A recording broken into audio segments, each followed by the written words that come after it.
आज कांद बोबाड़े फाटी पड़ुछि पूरा गाँ दांड। आज दुखर लुहरे भासी जाउछि सारा अंचल। आ सबु दुख सबु जंत्रणा को सही बुकु फटई कांदुछि से असहाय माँ। केमिति बा सही बसे आउ केमिति बुझेइब तार से अबुझा मन को आउ केमिति कहब तार से अली अली झीटा आ ता पाखक फेरी पारिब नाही बोली। काली जो झील को गेल बसर करी बड़ करथिला बाजा बाण रोषणी सजेई से जार कन्यादान करथिला आज से झील ए दुनिया सबुदिन विदाय नहीं चली जाइछि। एबे भी कांथरे शुभ व्यवहार से रंग लागी रही हेले दुनिया सबुदिन दूरे जाइछि तांको झील। बाघर को मात्र 5 वर्ष पूरण होइतिला आ तांको कोଳରେ 2 वर्षर से कौल छुआटा जेमिति खिलिखिली हे खेलुला। हेले एमिति कौन हैला केजाणी आज शाशुघर लोकंग से काल जुईरे सबुदिन शेष होईगला सुनीतार जीवन। स्वामी भाव में जार हाथ धरितिला आज से भी ता जीवन घातक साजिगला। आ सबुदिन शेष हो जाइतिला सुनीतार जीवन। हाँ आज्ञा, कटक जिला कानपुर थाना अंतर्गत चंपेश्वर ग्राम गौड़ साई में बधू हत्या अभियोग आनिले झीर परिवार लोके। सूचना अनुसार 5 वर्ष तले फुलपड़ा ग्रामर नीलमणि बेहरा झील सुनीता बेहरा को चंपेश्वर गौड़ साईर सुधांशु दास को विवाह कराइथिले।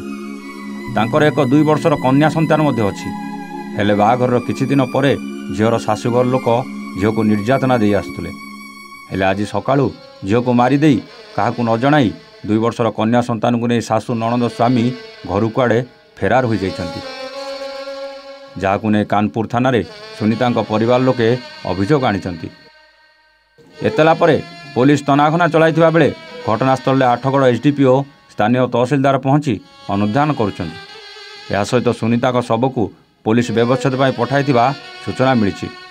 मो झील को मारिदेले आज्ञा, मत मारिबार थिला मत जणैलेनि काई मो झील को नहीं जाइतांती आसिकरी। मो झील को मारिदेले आज्ञा, मोर रोग दे पेशेंट के केटिनी के 8 पेशेंट दियो मोर जई मारि जदी। एवर मु एति कहबी से तांकर जे मुतफी सुनीता तांकर बापा गोटे नीलमणि बेहरा से रिपोर्ट देइछन्ती रिटन रिपोर्ट जोटा कि कॉग्निजेबल केस होची गोटे मर्डर केस हेची। से हत्या करिसन्ती बोली तांको झील को संदेह करूछन्ती। तांकर हजबैंड एवं अन्य शाशु शशुर लोक मैंने कर मिलित भाव। तापर आम कानपुर थाना केस नंबर 31 गोटे रजिस्ट्री होती 198 302 34 IPC तदंत चली। केसी दास सब इन्स्पेक्टर नहीं तदंत दायित्व। बर्तमान इनक्वेस्ट आमर कराल जेहेतु बाहागर 7 वर्ष भितर इनक्वेस्ट आमर मजिस्ट्रेट सामने एक्जिक्यूटिव मजिस्ट्रेट कराई। डेड बॉडी बर्तमान पठाଯିव बड़बा को पीएम ऑटोप्सी ना सेटा प्रिलिमिनारी स्टेज अच्छे। आम प्राथमिक कार्य करुँ किए दोषी किए कौन आम तार देखिए कार्यानुष्ठान ग्रहण करें। तेबे देखा बाकी रहा पुलिस केबे अभियुक्त को गिरफ्त करुच्ची आउ केबे मृत सुनीता को न्याय मिल पारुछि। Narsinghpur Achyutananda Behera report A1 Odia. Brilliant रेज विशुद्ध नड़िया तेल घन लंबा और पड़ा केसर मूलमंत्र।